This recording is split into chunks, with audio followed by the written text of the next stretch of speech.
রমজানের এই পবিত্র মাসে আপনারা শুধু মুনাফার কথা না ভেবে আল্লাহ তাআলার সন্তুষ্টি অর্জনের লক্ষ্যে কাজ করুন, তার আদেশ মেনে চলার চেষ্টা করুন।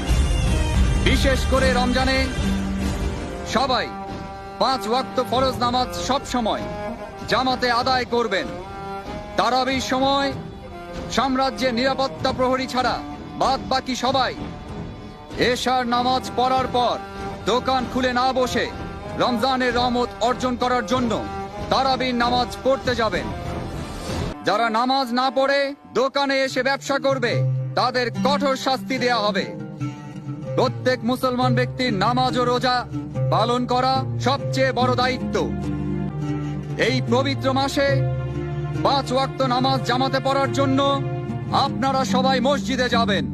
বায়াজিদ মসজিদের ময়দানে ইবাদত করতে আসা মহিলাদের আশেপাশে ঘোরাঘুরি করলে বা কোনো ক্ষতি করলে অথবা কোনো বেয়াদবি করলে কঠিন শাস্তি পেতে হবে।